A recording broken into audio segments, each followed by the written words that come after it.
মিষ্টি কান্না থামিয়ে বড় বড় শ্বাস নিয়ে বলে, কেউ কি কিছু বলেছে? তাহলে কাঁদছিস কেন? কিছু তো হয়েছে, আমাকে বল। ভাইয়া, তোমার কথা খুব মনে পড়ছে। তুমি, রাহা, কেউ আমার পাশে নেই, কেমন একটা একা একা লাগছে। রাজ উদ্বিগ্ন কণ্ঠে বলে, কি লুকাচ্ছিস? মিষ্টি থেমে থেমে বলে, ভাইয়া, আজ পাত্রপক্ষ দেখতে এসেছিল। রাজ গম্ভীর গলায় বলে, এই নিয়ে কেঁদেছিলি? আর পাত্রপক্ষ কি বলে গিয়েছে? মিষ্টি বলে, ভাইয়া, ওনারা আংটি পরিয়ে দিয়ে গিয়েছে। রাজ কপাল কুঁচকালো। রাহাও পাশে বসে শুনছিল। মিষ্টি বলে, ভাইয়া বিকেলে দেখতে এসেছিল, ওনাদের পছন্দ ওনারা সাথেই বলে দিয়েছে। আর বাড়ির সবাইও ছেলেকে দেখে পছন্দ হয়েছে, ওনারা আংটি পরিয়ে দিয়ে গিয়েছে। বাড়ির সবাই খুশি খুশি হয়েছে। রাজ নিকট কণ্ঠে প্রশ্ন করে বলে, তুই খুশি হয়েছিস? মিষ্টি উপরের দিকে তাকিয়ে লম্বা একটু শ্বাস ছেড়ে বলে ওঠে, সবাই এত খুশি, খুব খুশি, আমিও খুশি। এখন কি করছিস? বসে আছি। ভাইয়া রাহার কাছে দিবে ফোনটা। রাজ ফোনটা রাহার হাতে দেয়। হ্যালো, কেমন আছো আপু? অনেক দিন পরে রাহার গলা কণ্ঠ শুনতে পেয়ে মিষ্টি হেসে বলে, ভালো আছি, তুই কেমন আছিস? ভালো। মিষ্টি হেসে হেসে বলে, বলছি আমার ভাইটাকে নিয়ে ওখানে কি থাকবে নাকি? আসবে না? রাহা নিচু গলায় বলে, হুঁ, আসবো। কবে আসবি? আমাকে আজকে আংটি পরিয়ে দিয়ে গিয়েছে ছেলে বাড়ি থেকে। বিয়ের দিন তারিখও তাড়াতাড়ি ঠিক করে ফেলবে। তুই ভাইয়াকে নিয়ে চলে আয়, আর রাগ করে থাকিস না। রাহা হাসার চেষ্টা করে বলে, হুম, দেখছি। আচ্ছা আপু, একটা কথা বলবো। কি কথা? আপু, তুমি এই বিয়েটা সত্যি কি করতে চাও? মিষ্টি হেয়ালি কণ্ঠে বলে, বিয়ে কি মিথ্যে মিথ্যে হয় পাগলি? আংটি যখন সত্যি সত্যি পরিয়েছে, তাহলে বিয়েটাও সত্যি সত্যি করব। আর শোন, আমি কিন্তু তোদের দুজনের থেকে কোনো এক্সকিউজ শুনবো না। আমার বিয়েতে যেন তোদের দেশে পাই। হুম, পাবো। রাহার কথা শুনে ফোনটা রাজের দিকে এগিয়ে দিয়ে বলে, আপু যে এই বিয়েতে রাজি না, তুমি বুঝতে পেরেছো? হুম, বুঝতে পেরেছি। তাহলে এখন কি করবে? ভাইয়াকে জানাবে? রাজ ভাবুক হয়ে বলে, আমি জানাতে পারবো না, তুমি জানাও। ঠিক আছে, আমি জানাবো। রাহা বিছানা থেকে নেমে দাঁড়ালো। এখনই দেখতে যাবে রাদীপ ঘুমিয়ে পড়ছে নাকি। অবশ্যই এখনো ঘুমিয়ে পড়েনি, হয়তো কোনো না কোনো কাজে করছে। রাহা নিজের রুম থেকে বেরিয়ে ভাইয়ের রুমের দিকে যায়। রাদীপ নিজের রুমে নেই, হয়তো নিচে আছে। রাহা তৎক্ষণাৎ নিচে নেমে আসে। রাদীপ সোফায় পা মেলে ল্যাপটপ নিয়ে বসে আছে। রাহা মনে অনেকটাই সাহস নিয়ে এগিয়ে গেল। রাদীপ ল্যাপটপের দিকে তাকিয়ে রাহাকে বলে, এখনো ঘুমাসনি না কেন? আর রাজ কোথায়? ও তো তোকে এখনো জেগে থাকতে দেয় কি করে? রাহা সোফায় বসে বলে, ঘুম আসছিল না। তুমি ঘুমাওনি কেন? এই কাজটা শেষ করে ঘুমিয়ে পড়বো। ও রাহা বসে আছে, কষ্টাতে থাকে।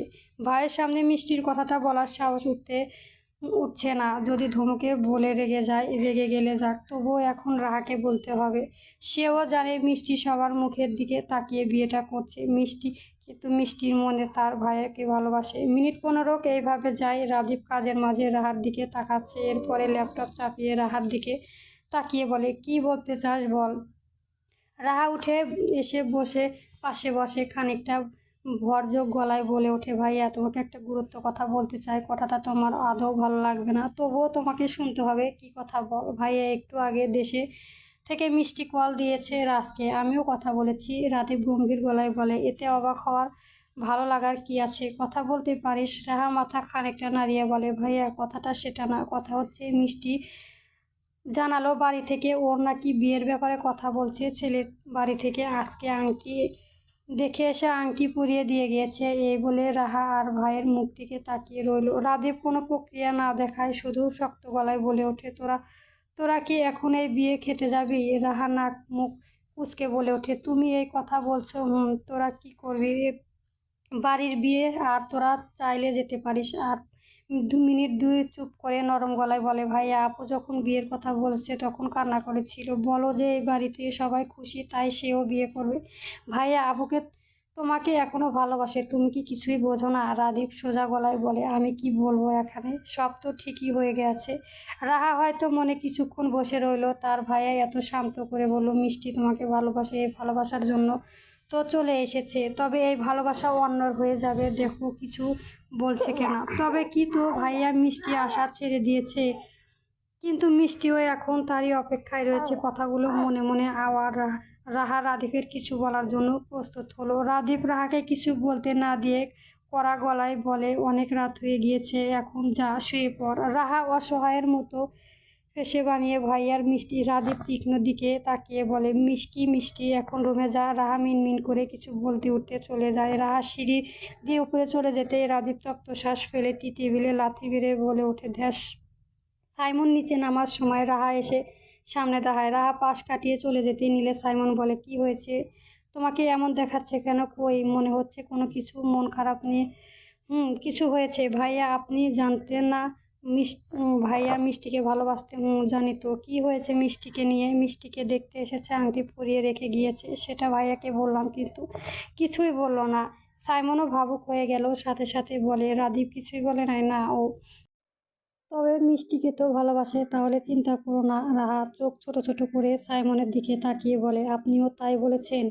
এই বলে রাহা মনে মনে বলে ওঠে, দুই বন্ধু একই না, একই কথা তো বলবে। কই, বন্ধুকে বিয়ে দিয়ে ঠেলে দিবে, তা না করতে চিন্তা করো না। আল্লাহ এদের বুঝ দাও। রাহা সাইমনের সাথে কথা বলে রুমে চলে যায়। এমন সময় সাইমন রাহাকে ডেকে বলে, রাহা শোন। বলুন। বলছিলাম, রাজ কোথায়? রুমে আছে। কোনো রেখেছে দেব না মানে? এমনই ওকে আজকে দেখলাম না, তাই জানতে ইচ্ছে হলো। ও আপনি চাইলে ডেকে দেই। না না, ডেকো না ও। তাহলে আমি রুমে গেলাম। যাও। রাহা চলে গেল। সাইমন রাহার যাওয়ার পরনে তাকিয়ে থেকে অবাক না হয়ে পারল না। দুজনে এক রুমে থাকছে, ঘুরছে ফিরছে, অথচ রাদীপ কিছুই বলছে না। সাইমন দুজনকে নিয়ে ভাবতে ভাবতে নিচে চলে আসে। মেইড সব কাজ শেষ করে রাদীপের জন্য কফি বানিয়ে দিয়ে গেল। ঠিক তখনই সাইমনকে দেখে বলে, স্যার, কফি আনবো? সাইমন রাদীপের পাশাপাশি বসে বলে, আনুন। সাইমন রাদীপের দিকে তাকায়। রাদীপ চোখ মুখ শক্ত করে ল্যাপটপ নিয়ে বসে আছে। মিনিট দুয়েক পর মেইড সাইমনকে কফি দিয়ে চলে যায় ভিতরে। রাদীপ নিজে থেকে কোনো কথা বলছে না, চোখ মুখ রাগ স্পষ্ট। সাইমন রাদীপের দিকে তাকিয়ে বলে, কি কথা বলছিস না কেন? রাদীপের কোনো উত্তর নেই। সাইমন কফিতে চুমুক দিয়ে বলে, হ্যাঁ, কি কি বলে গেল রে? মিষ্টি নাকি বিয়ে হবে? যা, তুই কি মিষ্টিকে বিয়ে করবি না? কিরে ভাই, কথা বলছিস না কেন? আমি হলো তো মিষ্টিকে এখনই তুলে নিয়ে আসতাম। রাদীপ চোখ গরম করে তাকাতে সাইমনের দিকে পড়ে চিবিয়ে চিবিয়ে বলে, তোর এত উঠছে, তুই যা, আই মিষ্টিকে। আমি না করছি। সাইমন ডোন্ট কেয়ার ভাব নিয়ে বলে, আমি অতটা খারাপ নয় যে এক বন্ধুর সুখ কেড়ে নিয়ে, বুঝলি? তবে বেচারের জন্য কষ্ট হচ্ছে। আমি হলে সত্যি ওকে বাড়িতে রাখতাম না, ওর বাপের থেকে ওকে ফুস করে তুলে নিয়ে আসতাম। রাদীপ রাগে হি হি করে বলে, এত দরদ কই থেকে আসে তোর এই দিলের ভেতর থেকে? তবে কি বলবো, আমার দিলেও যেন শান্তি নেই এই সর চোখের সামনে থেকে। মেজাজ এমনিতেই খারাপ, আর খারাপ করিস না। মেজাজ খারাপ তো হবেই। প্রিয় মানুষের বিয়ে হয়ে অন্য ছেলের সাথে মেজাজ খারাপ হয়ে যাবে কোথায়? রাদীপ দাঁতে দাঁত চেপে বলে, তুই কি যাবি চোখের সামনে থেকে? সাইমন কফির মগ হাতে নিয়ে উঠে দাঁড়ায়। এরপরে সিঁড়ির দিকে গিয়ে আবারও রাদীপের সাথে ফিরে এসে বলে, ভাই, একটা কথা বলি, সত্যি মিষ্টিকে নিয়ে আয়। কি কথা? আর আজে বাজে কথা হলো একটা লাথি খাবি ভাই। রাজে ওরা দুজনে কি সামনে বিয়ে করবে নাকি? রাদীপ সাইমনের দিকে তাকিয়ে বলে, ওদের বিয়ে হয়ে গিয়েছে। সাইমন কপাল কুঁচকে উঠে বলে, কি বিয়ে হয়ে গিয়েছে? কবে? অনেক আগে। সাইমনের বিশ্বাস হয় না, আবার ও প্রশ্ন করে, ভাই সিরিয়াস? বিয়ে হয়ে গিয়েছে? রাদীপ চোখ বন্ধ করে তপ্ত শ্বাস ফেলে বলে, বিয়ে হয়ে গিয়েছে। দুজনে লুকিয়ে বিয়েটা করেছিল, আর এখন দুজনের বাচ্চাও আসতে চলেছে। বিশ্বাস না হলে তুই রাজকে জিজ্ঞাসা করিস। আর এখন এখন যদি একটা প্রশ্ন করিস তাহলে সত্যি লাথি মেরে রুমে পাঠিয়ে দেব। সাইমন বিস্ময়ে ভরা চোখ নিয়ে রাদীপের দিকে তাকিয়ে রইল। ভেবেছিল রাহা আজ রাজ হয়তো একসাথে থাকছে, সামনে বিয়ে করবে ভেবে। এখন শুনছে দুজন বিয়েও করে নিয়েছে, আবার আবার বাচ্চাও আসতে চলেছে। সাইমন এখন কি প্রতিক্রিয়া দেখাবে তার জানা নেই। রাহাকে ভালোবেসেছিল, এরপরেও রাজের সাথে দেখে নিজেই সরব হয়ে গিয়েছিল, আর এখন যা শুনছে তার জন্য সে মোটেও প্রস্তুত ছিল না। সাইমন চলে যাওয়ার আগে আবারও রাদীপের দিকে তাকিয়ে বলে, ভাই, তুইও যদি মিষ্টিকে লুকিয়ে বিয়ে করে রাখতি তাহলে আজকে তোর এত মেজাজ খারাপ হতো না, তাই না? রাদীপ চোখ পাকিয়ে তাকালো। সাইমন আর কিছু না বলে চলে গেল। রাদীপ ল্যাপটপ চাপিয়ে মাথার চুল খামচে ধরল।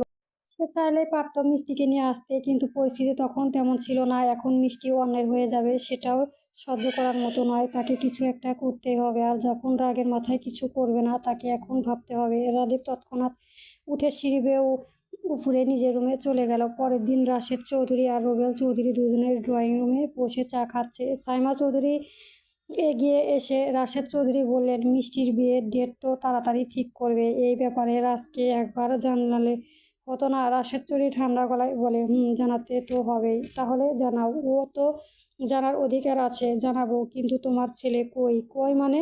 তোমার ছেলে যে ফ্ল্যাটে উঠেছিল সেখানে এখন সে নেই। খোঁজ নিয়েছি। নেই মানে?